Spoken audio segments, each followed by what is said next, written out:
Olá, Rui. Trabalhas há décadas com o corpo como matéria de pensamento. Por isso, quando a conversa chega à tecnologia, chega também com uma pergunta que poucos fazem com a mesma clareza, que é o que é que acontece a esse corpo e à mente que o habita quando as máquinas passam a fazer o que era de antes exclusivamente nosso. Neste terceiro episódio, o teu olhar é o da cultura sobre um momento em que o futuro deixou de ser uma hipótese e passamos diretamente para as questões que preparámos. Porque estamos a falar de uma possível perda de 20 a 40% dos empregos na área dos serviços, numa janela de tempo bastante curta. Como é que um coreógrafo lê esse número? Como estatística ou como tragédia humana? Bom, olá Pedro. Quer dizer, na verdade, eu sou uma pessoa do corpo, ou fui treinado para me expressar pelo corpo. Na verdade, há aqui um caminho grande quando se pensa numa máquina e quando se pensa numa nova tecnologia. Eu não o vejo como tragédia, porque eu acho que o desenvolvimento de uma tecnologia trouxe sempre bom e mau, mas trouxe sempre muito mais vantagens do que desvantagens. Eu penso que, por exemplo, mesmo hoje em dia, as grandes questões, e hoje vamos falar muito de tecnologia, nomeadamente tecnologia digital, de inteligência artificial. Eu penso, por exemplo, em relação às máquinas, nós temos sempre... Não há dúvida que as máquinas são mais seguras hoje em dia e tomam melhores decisões que nós tomamos muitas vezes, ou a maioria das vezes. Mas a verdade é que nós não confiamos nelas. Porque é estranho, porque falta o corpo, porque falta o olhar, porque falta as entrelinhas. E é algo demasiado distante para nós, até para a maneira como nós nos identificamos com o mundo à nossa volta. Agora, dou-te um exemplo, por exemplo, os carros automáticos, os carros autónomos, como se diz agora, são carros que não falham, há muito menos, já há imensos estudos e têm muito menos acidentes do que os carros conduzidos por humanos. Portanto, as máquinas são mais fiáveis, mas parece que nós penalizamos mais os erros das máquinas do que penalizamos os erros dos humanos. Isto tem a ver com a confiança, ou seja, há tecnologias que hoje em dia são mais seguras, mas são menos confiáveis. E isso é claramente do intangível, é algo que, portanto, da resposta é mesmo algo que não tem uma resposta assim direta. Agora, sempre que houve uma nova tecnologia, nós usámos-la até à exaustão. O fogo, por exemplo, aumentou imediatamente a nossa esperança de vida, porque podíamos defender-nos, porque com caçadores-recoletores comíamos, por exemplo, muita coisa que não estava desinfetada, o fogo matou bactérias, criou a possibilidade de nós termos uma alimentação melhor e com isso viver mais anos, a roda permitiu até os impérios e por aí fora, tudo aquilo que a tecnologia trouxe, a revolução agrícola é talvez a grande mudança tecnológica da nossa passagem de caçadores-recoletores para uma sociedade de armazenamento e de riqueza. Na verdade, nós estendemos ao máximo tudo isso. Quando tu tens, sei lá, por exemplo, o início da Revolução Industrial, a máquina a vapor, não havia modo de não usar essa tecnologia. Mais tarde, as tecnologias biomédicas, as vacinas,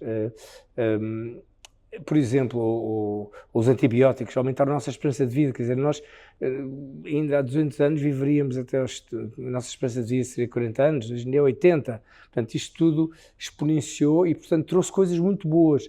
Trouxe também problemas. O que eu sinto é que não há dúvida que perante estas tecnologias agora, que a economia vai dar um salto quântico, quer dizer, vai ser impressionante, porque a produtividade vai aumentar com as máquinas e acho que nós vamos ter também provavelmente vidas melhores, menos rotinadas, porque podemos aplicar a nossa energia de uma forma diferente.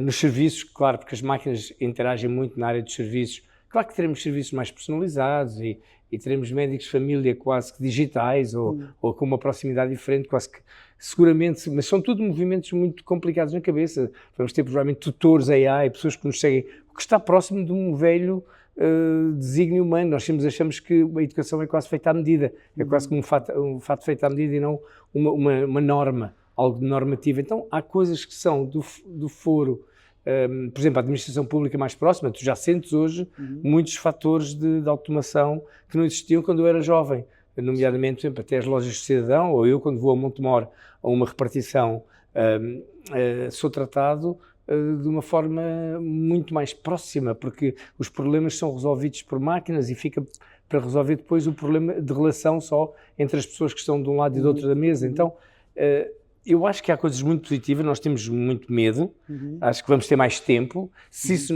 vamos ter mais tempo, é óbvio, nós vamos trabalhar menos dias por semana, é óbvio que vamos reduzir o nosso tempo de trabalho. A questão é, será que isso vai trazer mais felicidade? Então, não faço a mínima ideia, não tenho a mínima ideia, dirás tu. Veremos. Como tu acabaste de dizer, o ser humano sempre usou tecnologia até a exaustão e ao mesmo tempo sempre lhe teve medo. Tu acabaste de dizer isso nesta última resposta. Eu pergunto o que é que esse medo das máquinas diz sobre nós que o medo das outras coisas não diz? Quer dizer, para um coreógrafo diz imenso. Diz, e há coisas palpáveis, não é? Eu no outro dia via um post do Bernie Sanders e era incrível porque ele falava mesmo da importância da regulação. Portanto, os nossos medos têm muito a ver com o facto de nós não sabermos exatamente o que aí vem, não é palpável. E vai haver disrupções gigantescas no mercado de trabalho, porque no fundo a Big Tech diz, está aqui isto, usem. E agora resolvam os problemas, como é que isso se resolve? Por exemplo, ele defende muito que deve haver uma moratória. Devemos parar para conseguir analisar o que se passa e obviamente, este é o tema dos políticos. Nós temos de ter capacidade regulatória sobre toda uma tecnologia que é poderosíssima, da qual tem que haver uma deontologia também, como em qualquer outra. Tem que haver métodos, tem que haver formas. É como a energia nuclear, tu não podes ter uma energia que é usada para salvar vidas, mas também pode criar uma bomba atómica. E estamos a viver neste momento esse drama mesmo, desse grande medo. Esse é o medo dos medos.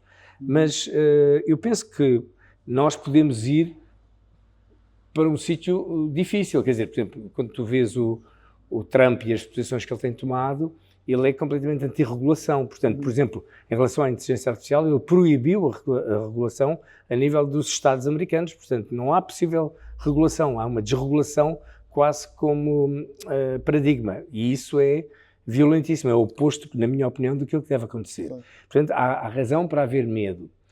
E também há esta ideia de que a nossa vida, como é que é dizer, o caminho da nossa sociedade é um caminho de fragmentação e de atomização. E mesmo isso já está antes da própria inteligência artificial.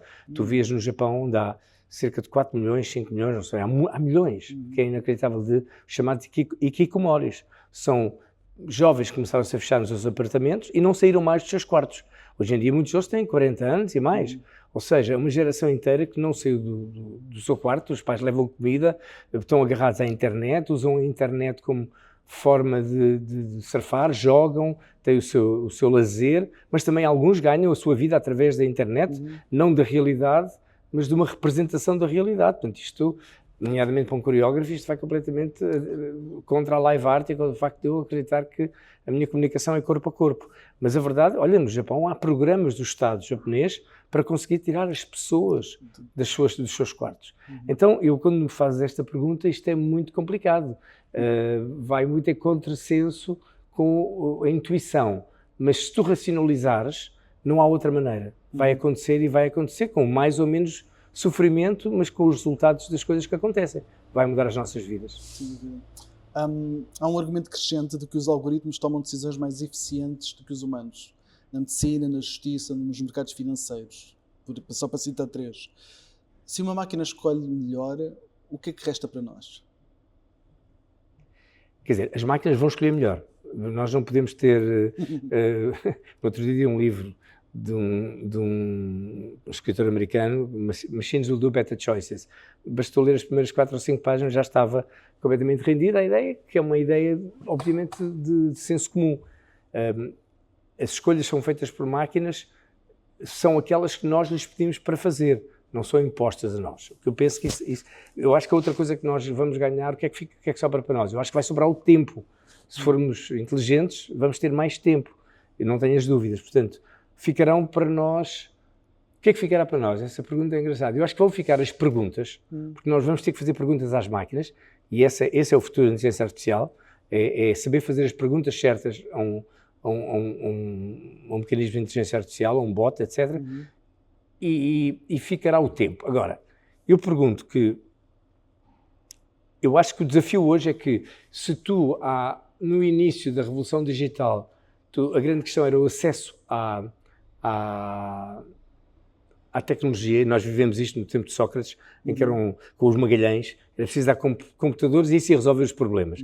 Portanto, não é o acesso à ferramenta, mas é a questão da valorização do utilizador. Portanto, nós falhámos completamente quando pensamos que dando alegremente computadores às criancinhas, elas iam ter um futuro mais risonho. Não, elas usaram-nos de uma forma muito limitada, porque a ferramenta mais importante é a mente humana. Portanto, nós não fomos capazes de agir no utilizador e continuamos a não ser.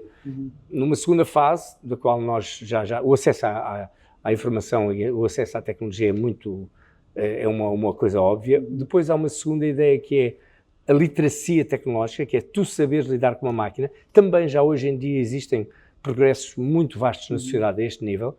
O nível difícil é continuar a ser utilizador, nomeadamente com a inteligência artificial, a grande questão que se põe é o pensamento criativo e o pensamento crítico. Ora bem, porquê? Porque tu tens que saber fazer as perguntas certas à máquina que tens à frente. Portanto, a questão não é ter melhores respostas, é ter melhores perguntas.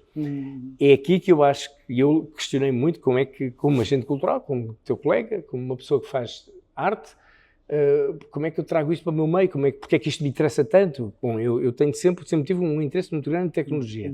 Não sou propriamente um nerd, mas eu sempre incorporei muita tecnologia nas minhas obras e depois tem fases, depois volto ao corpo completamente e estou anos e anos em que não toco numa máquina, mas há alturas em que trabalhei com programadores, com pessoas que criavam aplicações, porque não havia sequer um mercado de aplicações ou programas que conseguissem traduzir aquilo que eu queria. Portanto, durante anos, por exemplo, o trabalho com o Rui Madeira e sobretudo com o Guilherme Martins, cada peça era uma nova aplicação. Portanto, foi um tempo incrível. Agora, eu acho é que depois de resolver o acesso e a questão da literacia digital, fica esta questão do utilizador. E estes aspectos muito importantes porque no fundo, quando tu tens um problema, quando tu tens uma questão, tu tens duas ou três coisas fundamentais. A primeira é identificar claramente qual é o problema e seres capaz de fazer um zoom in no que é que queres resolver. E já isso não é 100% fácil para muitas pessoas. Em segundo lugar, é conseguires ter um pensamento que não é poluído, que não é afetado, que não tem narrativas, que é mais limpo de narrativas, e aí uma máquina, obviamente, é mais livre do que a mente humana, porque nós temos cheios de narrativas culturais, narrativas religiosas, preconceitos, atavismos, quer tu queiras, quer não, isto não é 100% fácil. O que eu acho é que depois a máquina dá-te uma resposta, e tu, perante aquela resposta, depois tens que ser capaz de também analisar a resposta. Então, cada vez mais aquilo que é exigido ao utilizador da tecnologia é mais exigente. E, portanto, este potencial, que é um potencial enorme, que obviamente vai exponenciar a produtividade e com isso vai trazer problemas de consumo, etc., de inflação, vai trazer outros problemas. E poderemos falar disso mais tarde, se te interessar. Mas o que eu sinto é que nós não corremos o mesmo caminho que as máquinas correram, ou seja, tu fizeste imensos progressos tecnológicos ao longo das últimas décadas, mas não fizeste os equivalentes progressos de crescimento pessoal e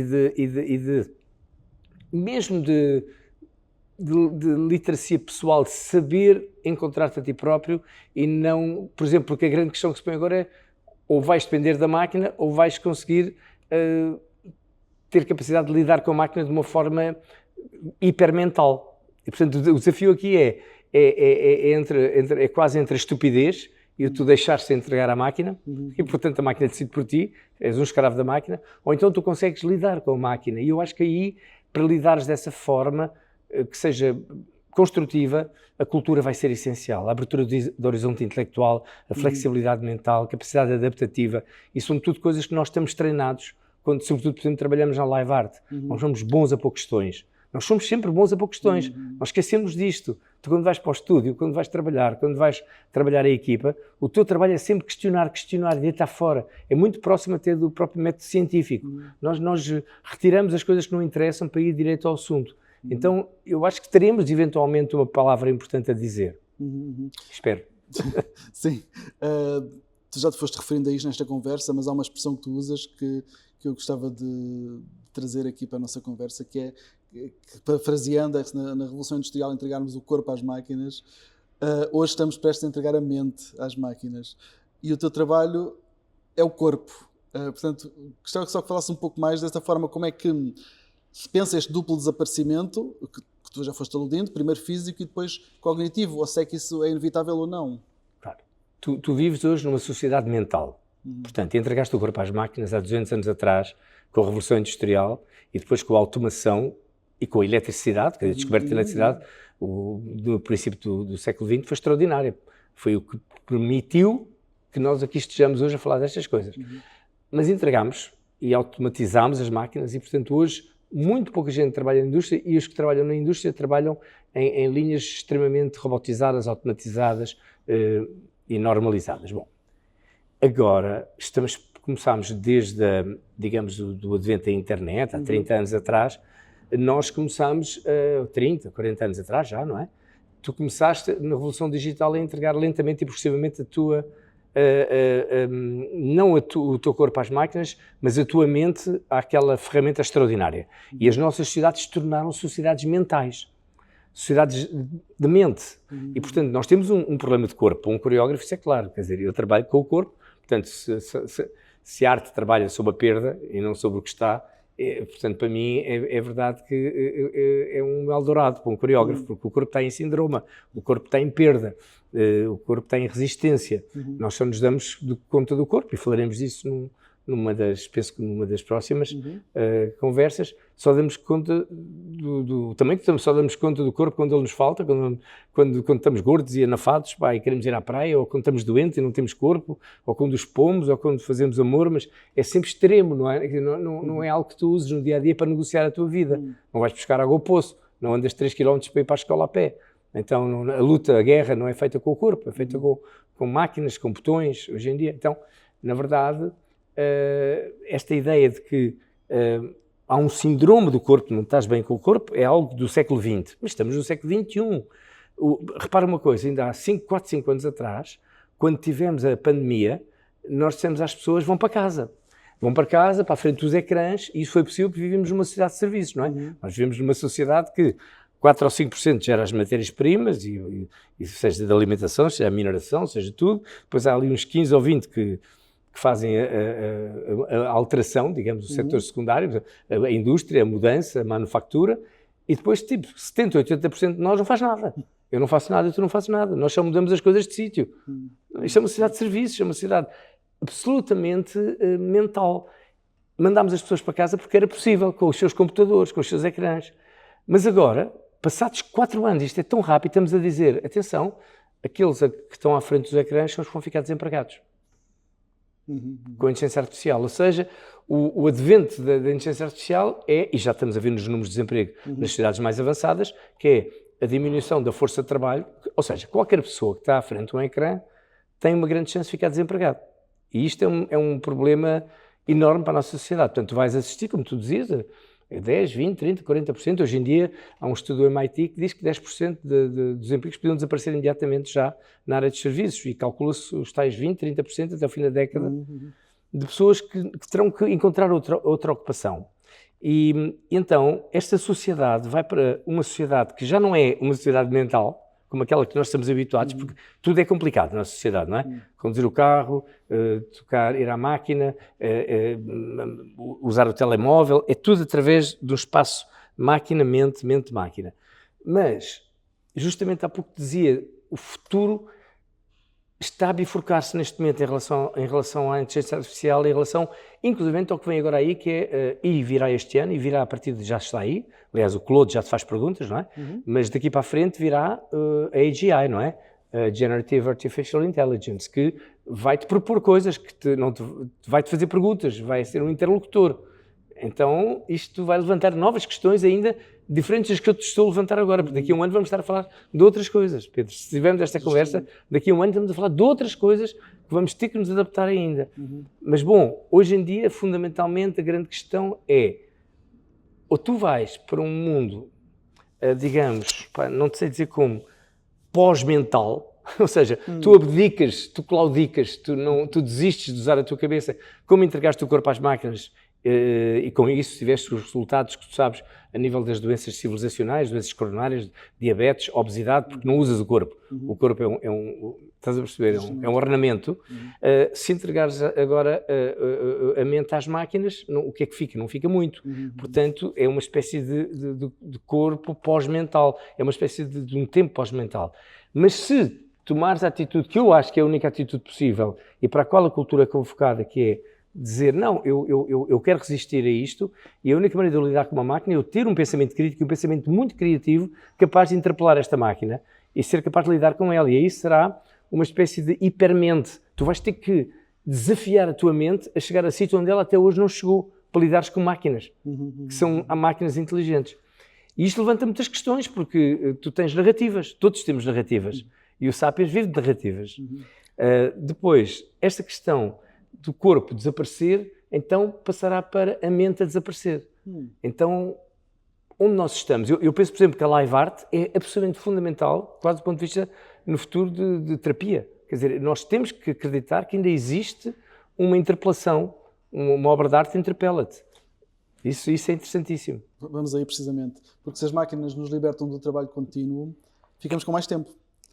Mas tempo para quê e para quem? É a pergunta. E eu pergunto justamente se a cultura está preparada para ser uma necessidade e não uma mordomia, chamemos-lhe assim.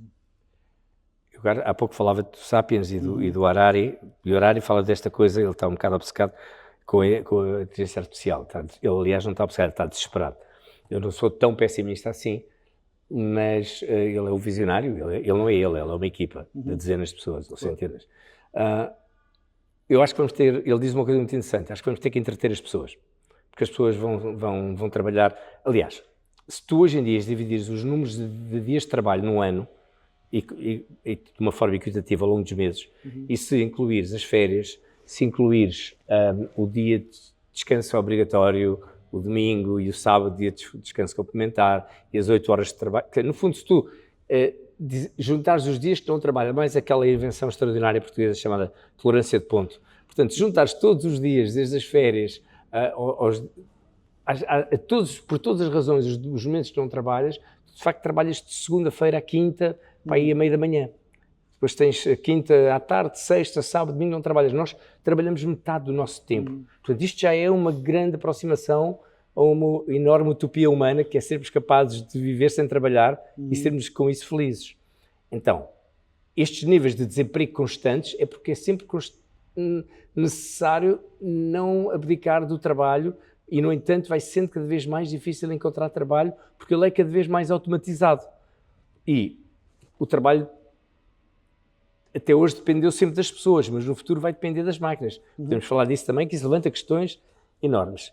O que é que eu acho que vai acontecer às artes e para onde elas serão convocadas? Eu acho que nós vamos ser muito convocados para a coesão social, porque vai ser muito importante ir ao teatro, vai ser muito importante sair de casa, não ver uma série de Netflix, ir ao cinema com amigos, que já está a acontecer. Os números de cinema estão-se a reverter já e a geração Z vai ao cinema em grupo pela experiência, é incrível. Também já se bateu no fundo nos níveis por exemplo, de compra de livros, das livrarias. Já se começou a ler mais outra vez. Eu acho que estamos a bater no fundo já. Então, temos que ir num caminho em que a arte, mas em geral a cultura, vai-te dar ferramentas para estarmos juntos, para não estarmos deprimidos e, sobretudo, para estarmos felizes. Então, há aqui uma enorme mudança de paradigma para a qual nós vamos ser convocados. Eu acho que a Live Art vai ser convocada para isto. Eu não sei se no futuro não teremos manifestações à frente da Assembleia com milhares de pessoas a dizer queremos trabalhar, porque a nossa identidade é definida normalmente por duas grandes questões, que é o trabalho e o amor, seja o amor, a amizade, o amor de uma família, da pessoa que nós amamos mais, que nos ama, mas também a questão do trabalho. O trabalho é muitíssimo forte para a tua felicidade, para a tua identidade. Nomeadamente, por exemplo, nas sociedades do Norte da Europa, pós-luteranas, mas, quer dizer, Deus dizia, levanta-te e trabalha e Deus recompensar-te-á. Isto é brutal, não é? Significa que, por exemplo, todo o mundo anglo-saxónico é um mundo, por exemplo, de trabalho, e a Alemanha, etc. Então, é uma realidade que eu conheço muito bem. Como é que estas pessoas vão abdicar. Houve enormes negociações da semana de 35 horas ou diminuições de horários, por exemplo, na Volkswagen, há 20 anos atrás, há 20, 25 anos, quando tinham a sexta-feira livre, as pessoas iam para casa um dia por semana, foi um desatino. As pessoas andavam de cabeça perdida, iam ao psicólogo. Poucos foram os que aproveitaram o tempo para estar mais com os seus filhos, para estar com eles próprios. Aquilo mexeu com coisas muito intangíveis de ti mesmo. Portanto, não tenho uma resposta para isto. Eu estou fascinado com isto, neste momento. Devo dizer que é uma das minhas maiores curiosidades. Olhemos por outro ângulo para esta grande questão, que é a seguinte: toda a promessa tecnológica teve a sua bolha. E há quem defenda que a bolha da IA está prestes a arrebentar. Se isso acontecer, o que é que achas que colapsa primeiro? A economia, a confiança ou a narrativa? Bom, a confiança já colapsou há muito tempo, porque, aliás, eu falava até, se as pessoas acham que preferem conduzir no carro com alguém amigo a conduzir com um carro autónomo, porque tem sempre desconfiança da máquina. Em geral, a máquina cria desconfiança, mas acho que nem em todos. É uma coisa que tens que racionalizar. É como andar de avião, tens que racionalizar, perdeste o controle. O ser humano não gosta de perder o controle. Penso que a narrativa não vai colapsar, porque as nossas narrativas são muito fortes, são ancestrais, são religiosas, são culturais. Não sei se... Agora, o que eu te vou dizer que vai colapsar mais dia menos dia, na minha opinião, claro, vale o que vale, acho que é a bolha económica, o que vai colapsar a economia. Eu acho que temos uma bolha de inteligência artificial brutal, de toda a economia ligada à AI. Devo dizer-te que, por exemplo, mesmo nos Estados Unidos, no momento em que até nem cresceram muito, o que cresceu, 2/3 do crescimento do PIB americano é investimentos em AI, data centers, etc. Portanto, os investimentos em inteligência artificial são inacreditáveis.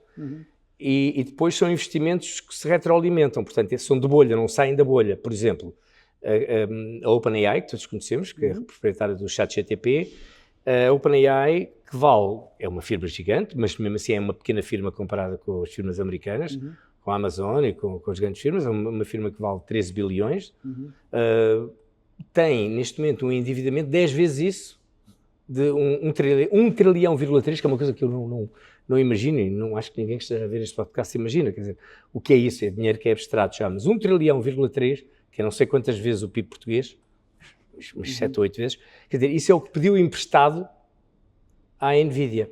Ou seja, a AI endividou-se em 10 vezes o seu valor. É como se tu ganhas 2.000 ou 3.000 euros por mês, ou 1.000 euros por mês, e endividas-te imediatamente em 10 vezes isso constantemente, tens sempre 10 vezes mais, nunca pagarás aquilo. E sobretudo endividou-se, e por isso é que é uma bolha, com a NVIDIA que faz os processadores, microprocessadores e todo o trabalho físico das placas que são hiper rápidas e que são, neste momento, aliás, feitas em grande parte em Taiwan.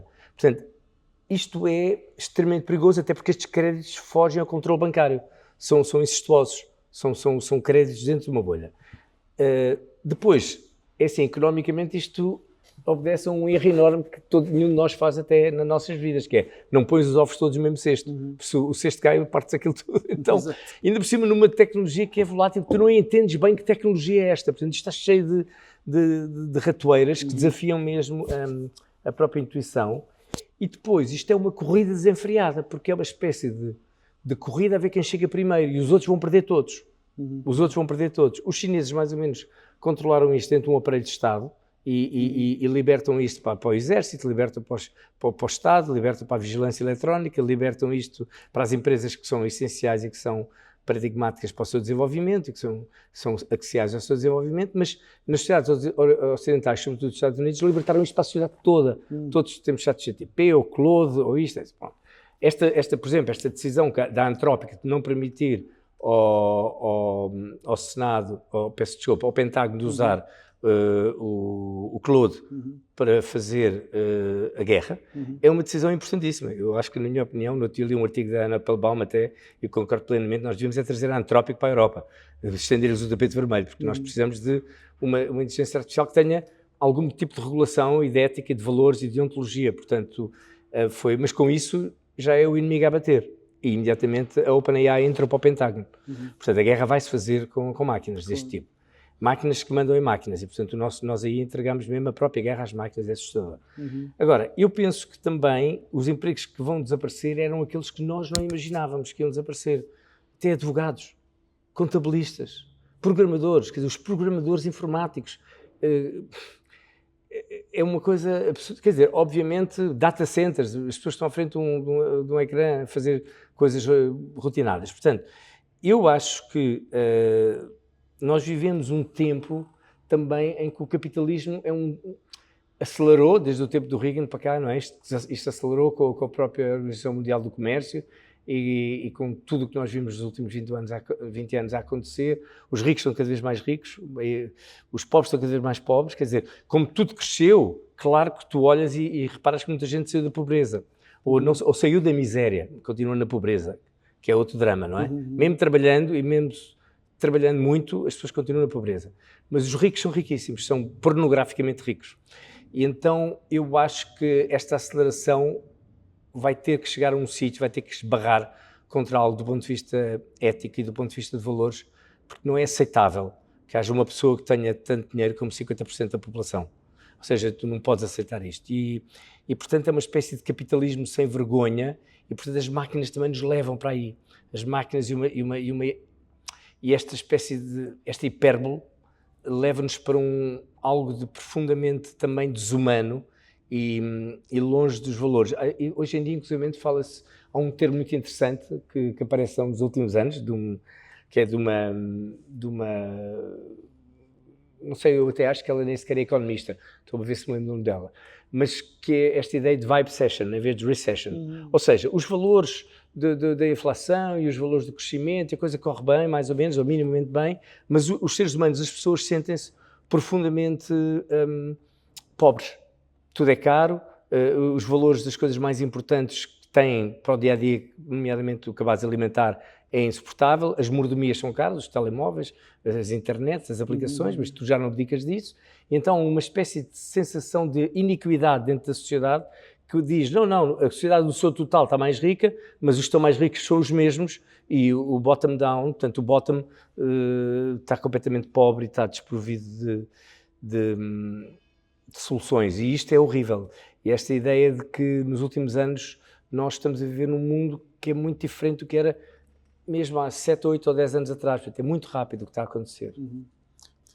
Mas esta conversa está a acontecer, devia estar a acontecer mais perto dos decisores políticos e não está. Ou penso eu que não está. Porquê é que a cultura, nomeadamente, continua a falar em parte para si própria, quando o que está em causa é uma reorganização civilizacional?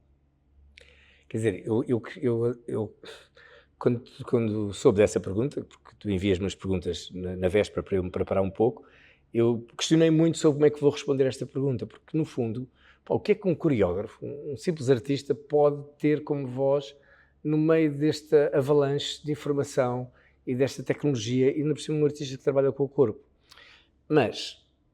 E portanto, o que é que eu posso dizer aos meus colegas, não é? Que são agentes culturais, que são criadores como eu, ou aos consumidores de cultura, ou às pessoas que vão ao teatro e vão ao cinema e vão à dança. A sensação que tenho é que não podemos parar isto. Isto é a maior transformação da história da humanidade, para dizer muito claramente aquilo que eu sinto.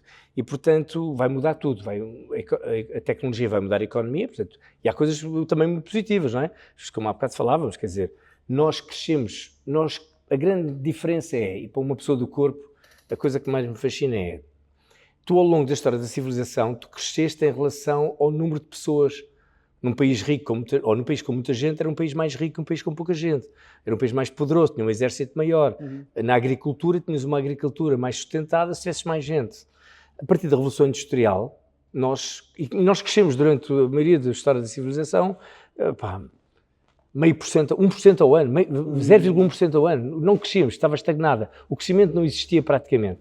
O crescimento começa a existir no advento da burguesia, do comércio, cada vez maior. As cidades que têm mais comércio sempre cresceram um pouco mais, mas onde cresce realmente, onde há muito crescimento é a partir da Revolução Industrial, em que as sociedades passavam a crescer 0,5% ao ano, 1% ao ano, 2% ao ano, e durante a Revolução Tecnológica, durante o século XX e agora, nós estamos a crescer. Há países que cresceram 5% ao ano, ou 6%, ou 7%, ou 10%, como a China, também vinham de um threshold muito baixo, mas nós crescemos normalmente 2, 3% ao ano, o que é enorme. Se para nós é pouco, é enorme, e depois crescer significa para onde é que vamos. Portanto, há todo um questionamento do que é crescer, porque crescer também é provavelmente tornar o mundo menos sustentável.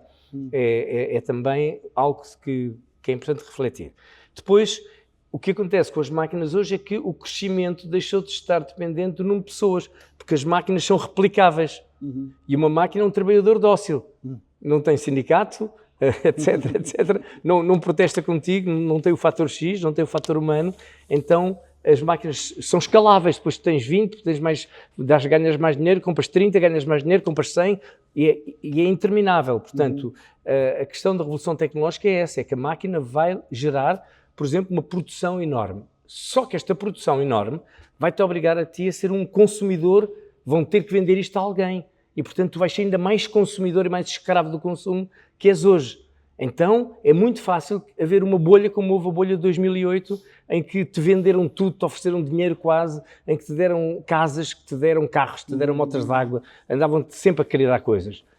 O que é que eu sinto? Sinto que vai ser preciso ter muito controle no futuro. E acho que as pessoas cultas são aquelas que terão, talvez, mais controle. Então, neste processo daquilo que é o cidadão do futuro, que eu no outro dia falei, eu até já diria algo diferente hoje, todas as questões do conhecimento, da criatividade, do pensamento crítico e criativo, da resiliência, do rigor, porque nós andamos longe dos nossos limites. Portanto, obviamente estamos sentados no sofá. Hoje em dia tens crianças com 5 anos que já nem tocam com as mãos nos dedos dos pés, porque estão o dia todo sentados no sofá a ver televisão, a jogar computador. Isso é uma coisa dramática, não é? Até porque o desenvolvimento é sempre psicomotor, é um desenvolvimento da motricidade com a mente.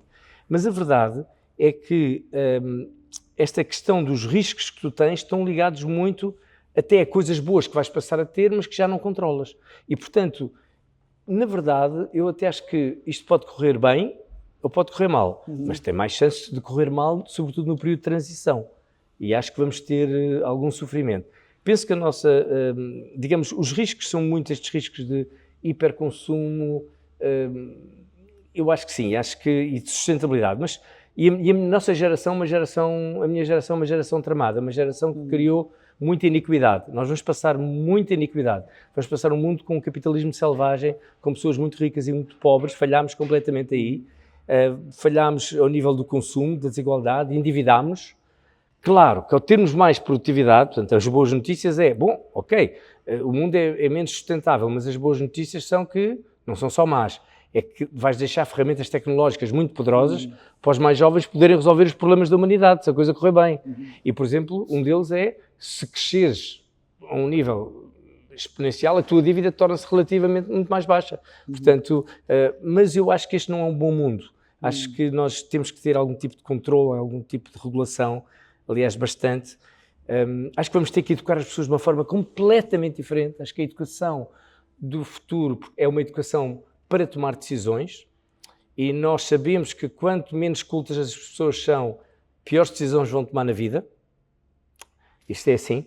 Há uma experiência muito interessante que é feita numa sala com não sei quantas pessoas de diferentes estratos, portanto um grupo interclassista que faz um panorama de uma própria, digamos, antropologicamente uma sociedade, e a pergunta que é feita é: vocês preferem ter que a gente vos dê 100 mil euros agora, ou 80 mil, ou 60 mil, não sei quanto é, ou preferem ter que vocês podem gastar os vossos gastos de saúde durante a vida, ou que querem ter um seguro de saúde que significa mais ou menos 100 euros por mês, ou 150 euros por mês, ao longo da vida, até ao fim da vida.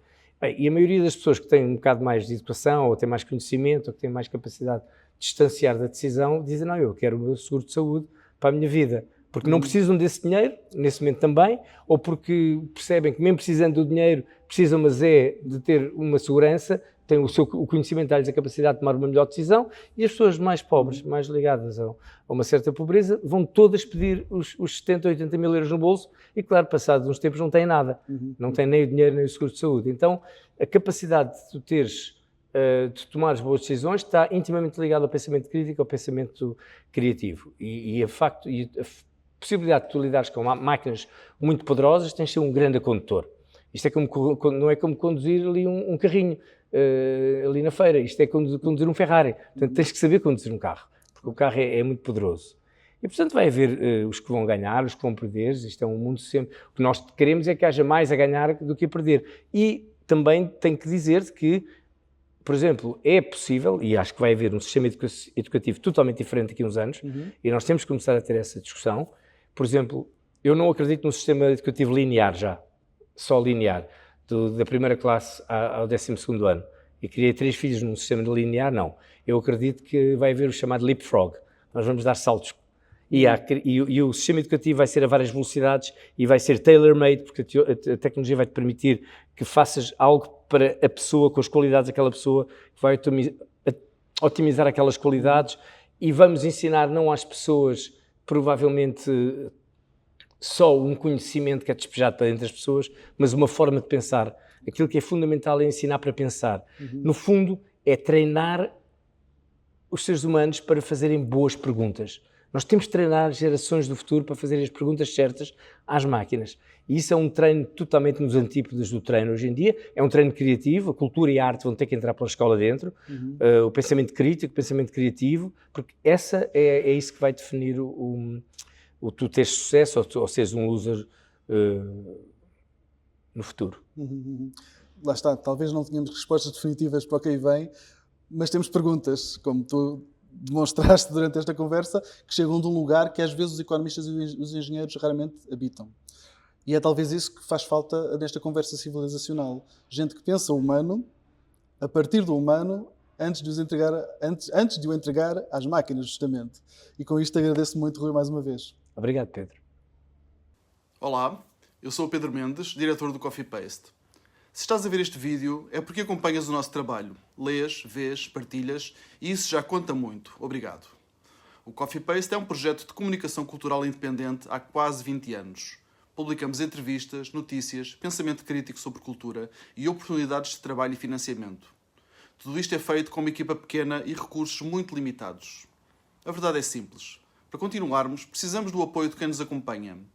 E é por isso que estamos no Patreon. Por apenas 5€ por mês, tornas-te membro pagante do Coffee Paste.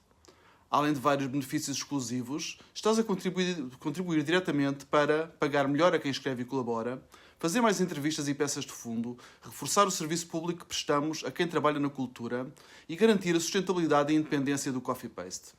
Podes ver todas as informações e tornar-te membro em patreon.com/coffeepaste. Se o Coffee Paste é importante para ti, o teu apoio faz mesmo a diferença. Obrigado por estares desse lado e por ajudares o Coffee Paste a continuar.